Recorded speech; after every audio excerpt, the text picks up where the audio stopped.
우리가 계속해서 오늘까지 이제 6주 동안 주님의 기도를 강의하면서 기도에 대한 메시지를 함께 나누고 있습니다. 그러니까 우리가 올 한 해를 시작하면서부터도 계속 이제 하나님께서는 저에게 또 우리 교회에게 기도에 대한 마음을 계속해서 부어주셨습니다. 아마도 지금 이 시기에 우리에게 가장 필요한 것이 바로 기도이기 때문에 그런 것 같습니다. 지난 2000년 동안의 기독교 역사를 살펴보면 항상 교회나 어느 공동체가 놀라운 부흥을 경험할 때는 반드시 그보다 앞선 기도의 역사가 있었습니다. 우리가 사도행전을 보게 되면 예루살렘 교회가 엄청난 부흥을 이루기 이전에는요, 오순절 마가의 다락방에서의 뜨거운 기도가 존재했습니다. 또 영국 교회가 엄청나게 큰 부흥을 할 때요, 그 이면에는 존 웨슬리를 중심으로 한 감리교 회심 기도 운동이 있었습니다. 또 우리가 지금 세계에서 가장 크다고 하는 미국 교회의 부흥 이면에는 조나단 에드워즈를 중심으로 한 영적 대각성 기도 운동이 존재했습니다. 나아가서 한국 교회가 폭발적인 부흥을 경험하기 이전에는 평양 대부흥 기도운동과 원산 대부흥 기도운동이 일어난 직후부터 한국 교회가 폭발적으로 부흥을 하기 시작했습니다. 이렇듯 교회의 역사 가운데에는 이 부흥이 일어날 때는 반드시 뜨거운 기도의 역사가 동반이 됩니다. 기도는요, 언제나 부흥의 마중물입니다. 기도와 부흥은 늘 함께 가요. 왜 그럴까요? 이유는 간단합니다. 우리가 기도를 통해서 우리를 향하신 하나님의 뜻을 깨닫기 때문에 그렇습니다. 우리를 향하신 하나님의 뜻이 무엇이냐? 굉장히 명확하고 단순합니다. 구원입니다. 하나님께서는 우리가 예수 그리스도를 구주로 고백하는 주님의 자녀가 되어서 마침내 구원에 이르시기를 그 무엇보다 바라고 계세요. 그리고 온 세상 모든 사람들 가운데 그 일을 이루어 가시기 원하세요. 그 일을 이루기 위해서 먼저 자녀된 우리들과 동역하기를 원하십니다. 이 땅에 하나님 나라를 세워가고 믿지 않는 이들을 구원하는 그 일을 우리와 함께 하기 원하신다는 거죠. 하나님께서는 바로 이 위대한 사명을 함께 감당할 당신의 동역자들에게 먼저 놀라운 부흥의 역사를 허락하십니다.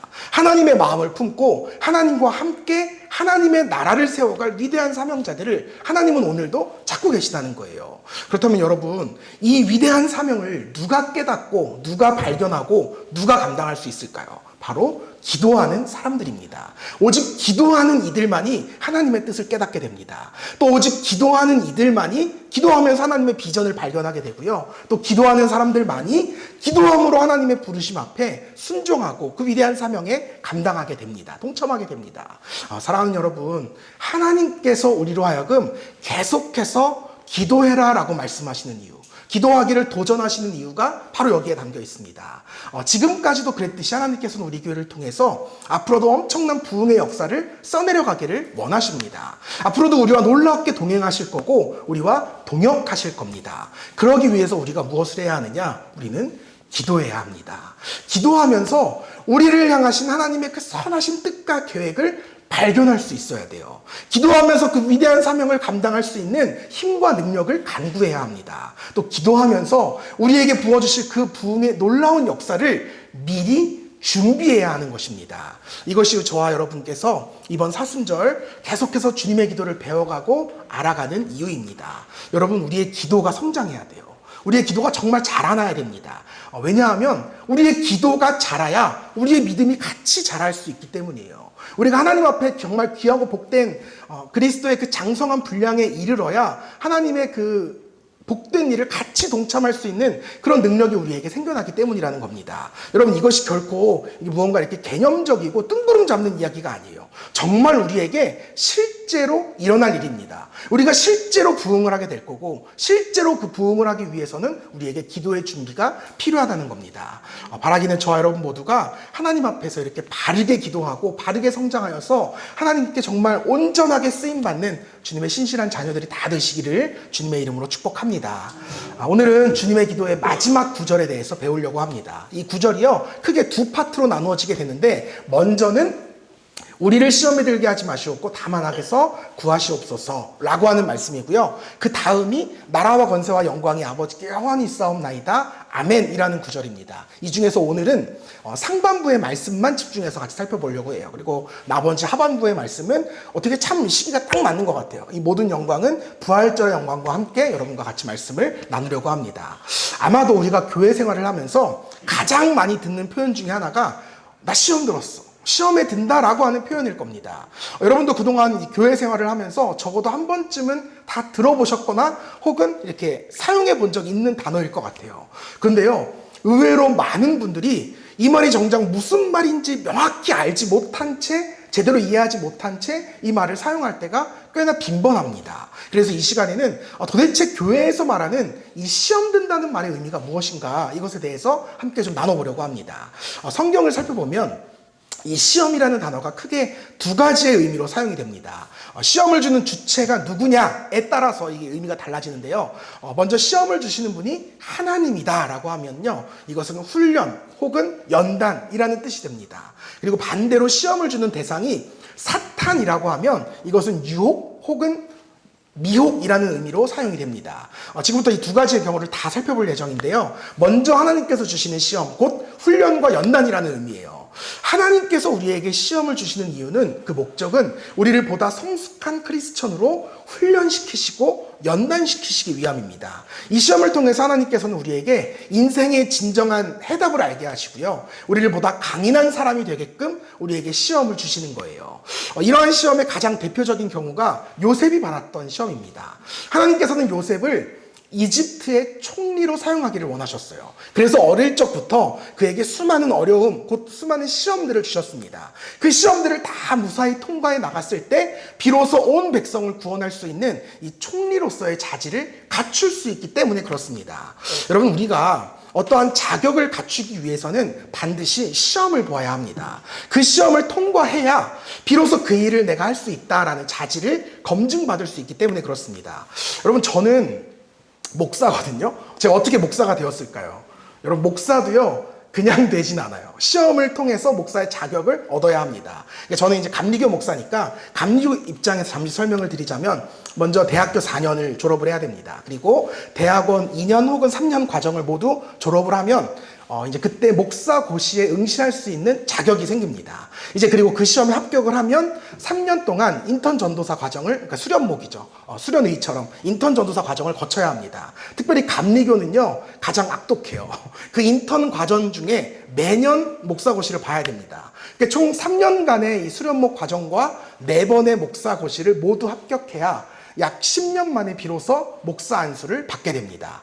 여러분, 저도 그렇고요, 우리 이원 목사님도 그렇고요, 다 이런 일련의 과정들을 거쳐서 목사가 되었습니다. 그러니까 이제 원 목사님은 어떠셨을지 모르겠는데, 저는 개인적으로 이 시간들이요, 굉장히 고달팠어요. 굉장히 힘겨웠어요. 차라리 시험 보는 건 차라리 쉬웠어요. 왜냐면 이건 그냥 달달 외우면 되는 건데, 성경 외우면 되는 거니까 차라리 쉬웠는데, 이 전도사라고 하는 직분으로 교회 생활을 한다는 것이 저에게는 굉장히 쉽지 않은 일이었어요. 이게 그 전도사 신분으로 그 교회 담임 목사님처럼 좋은 대우를 받는 것도 아니잖아요. 그리고 늘 변변치 못한 사례비, 그리고 언제나 가장 낮은 자리에서 화도 낼 수 없고요. 화내면 그날로 잘리는 거예요. 화낼 수 없고요. 끊임없이 참아내고 버텨내고 견뎌내야 하는 그 3년간의 시간들이요, 결코 쉽지 않더라고요. 오죽하면 이 수련목 과정이요, 현대판 노예제도라고 불리고 있습니다. 그런데 지금 돌이켜보면 그때 그 시간들을 통해서 제가 굉장히 많은 성장을 경험했던 것 같아요. 이 바울 사도의 고백처럼 비천에 처할 줄도 알고 궁핍에 처할 줄도 아는 그 일체의 비결을 제가 그 3년 동안 너무 분명하게 배웠던 것 같습니다. 제가 이제 목사가 되기 바로 직전에 1년 정도 사역했던 교회가 있거든요. 근데 그 교회가 굉장히 좀 어려웠어요. 그러니까 계속 사례비가 밀리는 거예요. 그래서 결국에는 한 4달치를 결국은 못 받았습니다. 그러니까 교회 형편이 좋지 못하니까 교역자 사례비부터 일단 이렇게 커트하는 거죠. 제가 그때 분명히 깨달았어요. 이게 회사가 직원들 월급을 준다는 게 이게 당연한 일이 아니구나. 이거 진짜 엄청난 일이구나. 또 목회자로서 교회에서 사례비를 받을 수 있다는 것이 이게 정말 당연한 게 아니었구나. 정말 목회자 입장으로서 교회에서 사례를 받는다는 건 엄청 감사한 일이고 대단하고 너무 이게 귀한 일이구나. 제가 그때 그걸 배웠습니다. 아마 그때 그 시간들이 저에게 없었다면 저는 여전히도 철없는 목회를 했을지도 모르겠어요. 교회를 개척하고 나서도, 야, 교회가 왜 목사 사례비를 안 챙겨주는 거야? 그럼 목사 어떻게 먹고 살라는 거야? 이런 생각에 빠져서 교만하게 그렇게 턱을 딱 들고 목회를 했을지도 모르겠어요. 그러니까 돌아보면 이 모든 과정들이 부족한 저를 정말 조금이나마 좋은 목사로 이렇게 세워가기 위해서, 아니 사람 만드시려고 그토록 하나님이 혹독하게 훈련시키셨고 시키셨고 연단시키셨구나, 이런 마음이 들더라고요. 하나님께서 우리에게 주시는 시험은 바로 이런 의미를 가지고 있습니다. 그런가 하면 두 번째, 사탄이 주는 시험도 있어요. 사탄이 주는 시험은 우리를 넘어뜨리기 위한 그 유혹의 수단입니다. 우리를 미혹해서 우리의 삶을 무너뜨리고 결국에는 하나님을 떠나가게 만드는 것이 사탄이 주는 시험의 주 목적입니다. 가장 대표적인 시험이요, 예수님께서 40일 동안 광야에서 받으셨던 시험이에요. 이 시험의 주된 내용이 무엇이냐? 사탄이 예수님께 이야기하는 거예요. 너 하나님만 배신하면 내가 풍족한 양식도 줄 거고 이 땅을 다스릴 권세도 줄 거고 온 땅에서 가장 높은 영광과 명예를 너에게 줄 거야 라고 예수님을 유혹했습니다. 이게 예수님을 향한 시험이었어요. 바로 이 유혹, 이것이 시험이라는 말의 두 번째 의미입니다. 그러니까 우리가 흔히 사용하는 이 시험이라는 단어는 주로 이 사탄의 유혹을 의미합니다. 오늘 본문 말씀에 등장하는 이 시험이란 단어도 이런 의미예요. 즉 우리를 시험에 들게 하지 마시옵고 라는 기도는 우리를 사탄의 유혹에 빠지지 않게 해주세요 라고 하는 기도인 셈입니다. 근데 제가 이 말씀을 묵상하면서요, 이제 오랜 시간, 여태까지 오랫동안 말씀을 읽고 묵상하면서 저는 솔직하게 이 대목이 명확하게 이해가 되진 않았습니다. 왜냐하면 유혹에 넘어간다는 것이 사실은 기도의 문제가 아니라 나의 의지의 문제이지 않을까라는 생각이 저에게 계속해서 들었기 때문이에요. 뭐 일용할 양식을 구한다거나 다른 사람을 용서하는 마음을 구하는 것, 이건 당연히 주님의 도우심이 절대적으로 필요한 일들인데 적어도 이 시험에 들게 하지 마옵소서라고 하는 기도만큼은 기도보다는 나의 강력한 의지가 더 필요한 것은 아닐까, 늘 이렇게 생각이 들었습니다. 근데 왜 예수님께서는 굳이 이 주님의 기도 속에 유혹에 빠지지 않게 해주세요 라고 하는 그런 기도를 한사코 집어넣으신 것일까요? 제가 그 이유를요, 40대로 접어드는 요즘에 이르러서야 정말 뼈저리게 이게 깨닫게 되더라고요. 제가 이제 혈기왕성했던 20, 30대 때는요, 사실은 제 자신에 대한 굉장히 근거 없는 자신감이 있었던 것 같아요. 내가 노력하면 죄 안 지을 수 있지. 때로 실수할 수 있겠지만 내가 노력하면 죄 안 지을 수 있어 라는 생각이 저에게 있었던 것 같아요. 이건 나의 문제야. 이 죄의 문제는 나의 의지의 문제야. 이렇게 생각을 했었어요. 근데 지금에서 이렇게 돌이켜보니까요, 그 당시 그것이 얼마나 부질없고 어리석은 생각이었는가, 이것을 깨닫게 됩니다. 여러분, 단언컨대 우리들에게는요, 감히 사탄의 유혹을 이겨낼 만한 그 어떤 의지와 능력이 없습니다. 여러분 한번 생각해 보세요. 우리가 그동안 벌써 얼마나 오랜 시간 신앙생활을 해왔습니까? 제가 이렇게 딱 보니까요, 지금 여기서 정말 몇몇 분들을 제외하고는 적어도 10년 이상 다 교회 생활을 하신 분들인 것 같아요. 그런 우리잖아요. 우리가 적어도 10년 동안 한 분야에서 신앙생활을 했잖아요. 그럼 우리 가운데 이제껏 신앙생활을 해오면서 나는 정말 하나님 앞에서 떳떳하게 신앙생활을 해왔다, 이렇게 자신할 수 있는 분 계신가요? 우리가 한 일에 10년을 종사하면 일반 시간의 법칙에 의해서 탁월해진다고 하는데 신앙생활도 마찬가지잖아요. 신앙생활도 우리가 10년 이상 했으면 어느 정도 궤도에 이르러야 하는데 정말 나는 이제 하나님 앞에서 탁월한 신앙인이다, 이렇게 자신 있게 이야기할 수 있는 분이 아마도 저도 그렇고 여러분도 그렇고 쉽지 않을 것 같아요. 대부분은요, 내가 이제 다시는 또 같은 죄를 반복하지 말아야지 라고 굳게 다짐하고는 금세 돌아서서 또 같은 죄를 짓고 있는 자신의 모습을 발견하는 것이 우리 대부분의 모습일 겁니다. 만약 우리가 우리의 의지와 노력으로 죄를 짓지 않을 수 있었더라면, 그런 존재였더라면 굳이 예수님께서 나를 위해 십자가에 돌려가실 필요가 없으셨을 것 같아요. 만약 우리가 정말 우리에게 그런 선함이 있었다면 아마도 하나님께서 우리에게 이렇게 말씀하셨을 것 같아요. 너희가 열심히 노력하면 죄로부터 벗어날 수 있으니 각자 알아서 힘내서 열심히 애써보고 천국까지 이제 들어와 보거라, 이렇게 말씀하셨을 것 같아요. 그러나 저와 여러분, 우리 모두가요, 이것이 너무나 불가능한 일이라는 사실을 이미 너무 잘 알고 있잖아요. 우린 이미 타락한 존재이고 본질적인 죄인이고 도무지 우리의 힘과 능력으로는 구원받을 수 없는 존재입니다. 그렇기 때문에 예수님께서 나를 위해서 이 땅에 내려오신 거예요. 그렇기 때문에 예수님께서 나를 위해 나 대신 십자가에 죽임당하신 것입니다. 바로 이 십자가의 은혜가 저와 여러분을 구원하셨습니다. 그러므로 우리를 시험에 들게 하지 마시옵고 라고 기도하는 것은 곧 나는 주님의 도우심이 없이는 절대 사탄의 유혹을 이겨낼 수 없는 연약한 존재입니다. 주님 제발 저를 도와주세요 라고 기도하는 것과 똑같은 기도라는 것입니다. 여러분, 우리가 잘 알고 있는 베드로라는 인물이 있어요. 베드로가요, 예수님의 수제자였습니다. 예수님께서 부활상천하신 이후에는요, 그는 이 땅에 세워졌던 첫 번째 교회인 예루살렘 교회의 첫 번째 담임 목사였어요. 또 베드로 전서를 기록한 성경의 저자였고요. 소아시아 일대를 전부 두루 다닌 선교사이자 순교자였습니다. 그리고 지금까지도 이 가톨릭에서는 그를 일대 교황, 초대 교황이라고 추앙하고 있습니다. 아마도 인류 역사상 이보다 더 믿음 좋은 사람은 없을 것 같아요. 그러나 그런 베드로마저도 예수님께서 잡혀가시던 그 밤에 예수님을 부인하고 저주했습니다. 이것이 무엇을 의미하느냐? 아무리 믿음이 좋은 사람이라 할지라도 사람이라고 하는 존재는 결코 죄로부터 벗어날 힘도 능력도 의지도 없는 존재라는 겁니다. 그렇기 때문에 우리는 날마다 우리를 시험에 들게 하지 마시옵고 라는 기도를 하나님께 드려야 하는 것입니다. 매 순간 하나님의 도우심을 구해야 합니다. 그분의 은혜 없이는, 주님의 도우심 없이는 우리는 매 순간 시험에 빠질 수밖에 없는 나약한 존재이기 때문에 그렇습니다. 바라기는 저와 여러분 모두가 그러한 겸손한 기도를 매 순간 드리실 수 있으면 좋겠습니다. 정말 하나님 앞에 나의 연약함을 고백하면서 그분의 도우심을 구하는 우리 모두가 되기를 주님의 이름으로 축복합니다. 그런가 하면 이 기도 안에 담긴 또 하나의 의미가 있어요. 그것은 바로 우리가 우리의 삶 속에서 만나게 되는 수많은 유혹거리들을 우리 스스로 적극적으로 제거해 나가겠다라는 강한 결단의 고백입니다.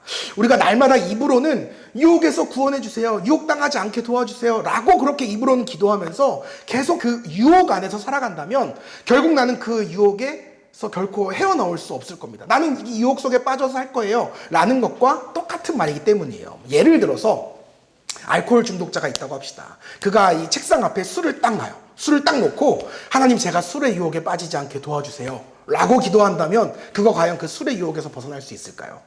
게임 중독자가 있다고 합시다. 컴퓨터 앞에 앉아서 하나님 제발 게임의 유혹에 빠지지 않게 해주세요 라고 기도하면 그가 정말 그 유혹을 이길 수 있을까요?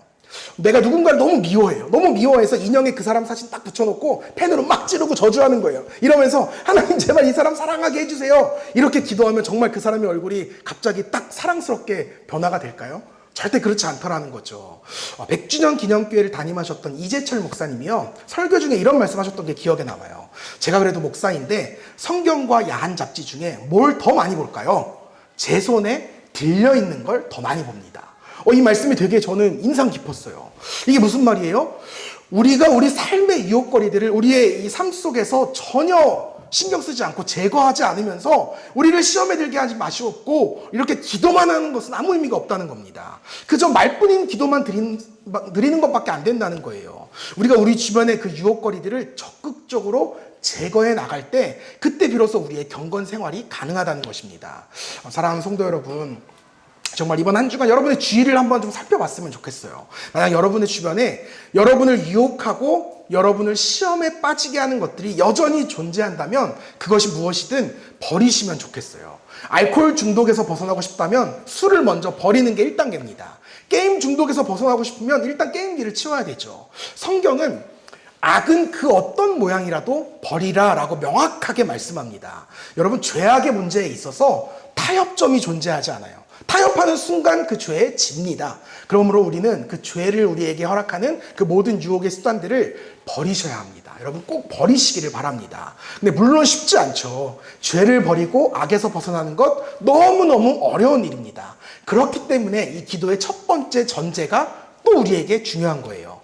내가 결단하는 그 이전에 먼저 우리는 하나님의 도우심을 구해야 되는 겁니다. 내 결단은 그 다음이에요.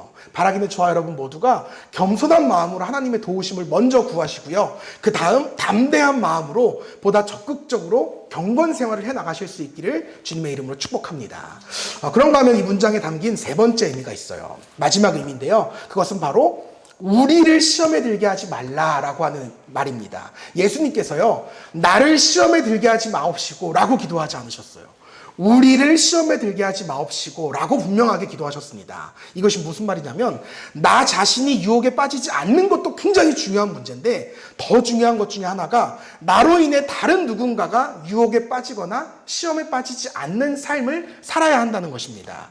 제가 이제 회사 생활을 이제 한지 거진 1년이 벌써 됐어요. 1년 동안 회사 생활을 하면서 제가 완전하게 깨진 생각이 하나 있거든요. 그게 뭐냐면 적어도 술과 담배로 그 사람의 신앙 수준을 판단할 수 없다는 겁니다. 술, 담배 한다고요 그 사람의 믿음이 약한 것이 결코 아니에요. 반대로 술, 담배 안 한다고 그 사람의 믿음이 좋은 것도 아닙니다. 믿음은 철저하게 어떻게 드러나느냐? 다른 사람과의 관계 속에서 드러나더라고요.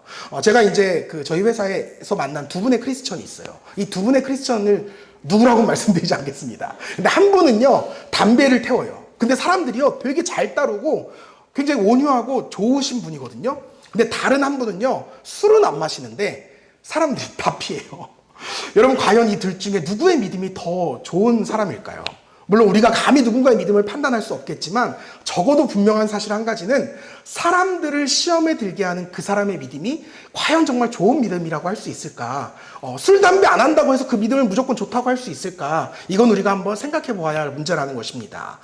내가 내 스스로 아무리 율법에 어긋남 없는 정결한 삶을 살아간다고 자신한다 할지라도 정작 나로 인해서 누군가가 하나님께 실망하고 교회를 떠나가게 된다면 과연 그의 삶을 진정 정결한 삶이라 말할 수 있겠는가? 이것을 우리가 한번 생각해 보아야 한다는 것입니다. 우리는 세상을 살아가면서 적어도 나 때문에 누군가가 유혹에 빠지거나 교회 공동체를 떠나거나 하나님을 실망하게 하지 않도록 늘 우리의 말과 행동을 조심해야 합니다. 늘 우리의 삶을 바르게 점검할 필요가 있어요. 어쩌면 한국교회가 이토록 큰 위기에 빠진 것이 이러한 우리들의 모습 때문은 아닐까. 우리가 정직하게 성찰하고 반성해 보아야 한다고 생각합니다. 바라기는 우리 모두가 우리를 시험에 들게 하지 마시옵고 라는 기도 앞에 부끄러움 없는 삶을 살아갈 수 있도록 주님 앞에 늘 기도하시는 여러분 되기를 주님의 이름으로 축복합니다. 마지막으로 다만 악에서 구하시옵소서라는 한 문장을 살펴보도록 하겠습니다.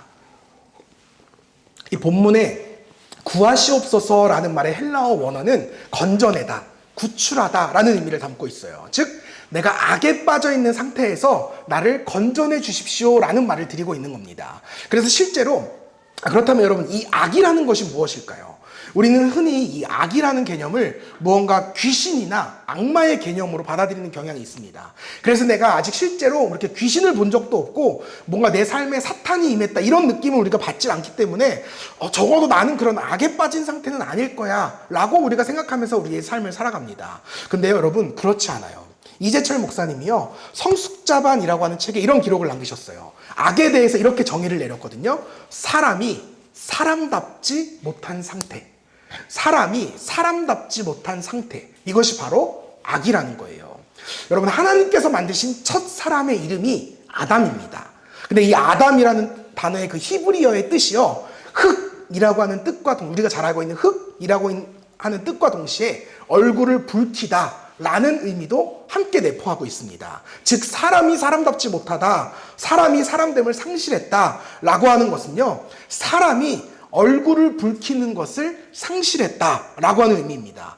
여러분 사람이 언제 얼굴이 붉어지죠? 언제 얼굴이 화끈해지죠? 뭔가 부끄러운 일을 당하거나 수치를 당했을 때 얼굴을 붉히잖아요. 즉 부끄러움과 수치심을 잃어버린 사람이 바로 악에 빠진 사람의 모습이라는 겁니다. 그럼 우리가 보통의 정상적인 사람이라면 잘못을 저지르면 굉장히 큰 죄책감과 함께 수치심을 더불어 느낍니다. 그러나 악에 빠진 사람은요 수치심을 느끼지 않는다는 거예요. 남의 것을 훔치고 거짓말을 하면서도 수치심을 느끼지 못해요. 다른 사람을 괴롭히고 다른 사람을 죽이기까지 하면서 그게 잘못된 일인지를 모릅니다. 사람이 사람됨을 상실했기 때문에 그렇습니다. 같은 의미로 만약 하나님의 말씀에 불순종하면서도 그것이 내가 전혀 잘못인지 모르고 아무런 부끄러움과 수치심 없이 살아간다면 그 사람이 바로 악에 빠진 상태의 사람이라는 겁니다. 만약 여러분들이요 이렇게 성경 말씀을 읽으시면서 문득 이렇게 찔림을 느끼실 때가 있을 거예요. 부끄러움을 느끼실 때가 있을 거예요. 말씀을 읽다가. 그렇다면 여러분 안심하셔도 됩니다. 여러분 설교를 듣다가요 뭔가 뜨끔하는 부분이 느껴진다면 그래도 안심하셔도 좋습니다. 여러분이 아직 하나님이 여러분을 창조하신 그 사람의 사람다운 모습을 간직하고 있다는 그 단적인 증거입니다. 근데 만약 내가 하나님의 말씀을 읽고도 또 설교를 듣고도 그 어떤 찔림을 느끼지 않는다면 여러분의 믿음이 지금 대단히 큰 위기에 빠져 있다는 걸 여러분 인정하셔야 돼요. 이것이 곧 전형적인 악에 빠진 사람의 모습이기 때문에 그렇습니다. 혹여나 우리 가운데 정말 이런 분이 계시다면 하루빨리 자신의 삶을 돌이키셔야 합니다. 하나님께서 만드신 아름다운 모습을 온전히 회복하시는 있는 우리 모두가 되기를 주님의 이름으로 축복합니다. 그리고 또 한 가지, 악이라는 단어의 원어가요, 바쁘다, 수고하다, 애쓰다 라고 하는 의미를 가지고 있어요. 이 말은 곧 우리의 삶이 더 많이 바빠지고 더 많이 수고하고 애쓸수록 악에 빠질 가능성이 굉장히 높아진다는 의미입니다. 우리는 어느덧 바쁨이 미덕인 사회 속에서 살아가고 있어요. 사탄은요, 마치 바쁘게 살아가는 것이 성공한 인생인 것처럼 우리의 인생을 속입니다. 왜 그렇게 속일까요? 우리의 삶이 바빠질수록 우리가 그 일에 몰두하느라 하나님의 말씀을 잊고 살아갈 가능성이 굉장히 높아지기 때문에 그렇습니다. 이게 뭐 일반화의 오류는 아니지만 대체적으로 이렇게 큰 교회나 선교단체의 유명한 목사님들이요, 우리가 이런저런 스캔들로 이렇게 무너지는 모습들을 굉장히 심심찮게 보게 됩니다. 그렇게 대단하신 분들이 왜 한순간에 그렇게 실수로 넘어지시는 것일까요? 적어도 오늘 본문 말씀에 근거하자면 교회가 커지고 사역이 유명해질수록 너무 바빠지기 때문에 그렇습니다. 그러니까 너무 바쁜 나머지 그렇게 훌륭한 영성을 가지고 계신 분들조차도 하루아침에 악에 빠져버린다는 거예요. 여러분 절대 오해하지 마세요. 그분들을 정죄하는 게 아닙니다. 우리의 삶을 돌아보자는 거예요. 그 영성이 대단하신 분들조차 한순간에 이렇게 허물어지는 모습을 우리가 발견하게 되는데, 하물며 저와 여러분들은 어떻겠냐는 겁니다. 우리는 우리의 삶이 바빠지고 분주해질수록 스스로에게 되물을 필요가 있어요. 내가 왜 이렇게 바쁘지? 나의 이 바쁨이 지금 하나님과 무슨 관계가 있지? 혹시 내가 바빠짐으로 인해서 자꾸만 예배의 자리에 빠지게 되고 나의 경건의 습관들이 무너지고 있는 건 아닌가? 우리는 우리 스스로의 삶을 정직하게 돌아봐야 한다는 겁니다. 여러분 모두가 하루하루의 삶을 진솔하게 점검하실 수 있으면 좋겠습니다. 이제 말씀을 맺으려고 합니다. 우리의 삶을 매일 돌아보고 점검한다는 것, 이거 우리에게 너무너무 중요한 일이에요. 그렇다면 우리가 어떻게 우리의 신앙을 점검할 수 있을까요? 우리의 신앙을 점검하는 가장 좋은 방법은 여러분 날마다 주님의 기도를 고백하는 거예요. 그리고 내가 과연 이 고백대로 지금 잘 살아가고 있는가, 이걸 계속해서 끊임없이 확인해 보는 겁니다. 만약 여러분들이 기도한 대로 지금 잘 살아가고 있다면 우리의 신앙생활이 아주 건강하게 자라나고 있는 거예요. 근데 내가 드리는 기도랑 내가 살아가고 있는 실제 삶의 모습이 어긋나 있다면, 전혀 다른 모습으로 나아가고 있다면 우리는 우리의 삶을 돌이켜서 우리의 기도에 맞추어야 돼요. 우리의 기도를 우리의 삶에 맞추는 게 아니라 우리의 삶을 돌이켜서 기도에 맞추어야 합니다. 만약 우리가 입으로는 내가 커피 한 잔 금식하고 장애인들을 위해 하나님 나라 세우겠습니다, 이렇게 막 기도하면서 고백하면서 정작 내 삶에는 아무런 변화가 나타나지 않는다면 그냥 늘 그렇듯이 우리는 아무런 희생과 포기 없이 말뿐인 기도를 드리는 것뿐입니다. 우리의 삶에요, 그렇게 말뿐인 기도는 절대 아무런 기도의 열매가 맺혀질 수가 없어요. 그건 온전한 기도 생활이 아니라는 겁니다. 여러분들이 지난 5주간 희생하신 그 믿음의 기도가 정말 귀하게 결실을 맺을 수 있기를 바랍니다.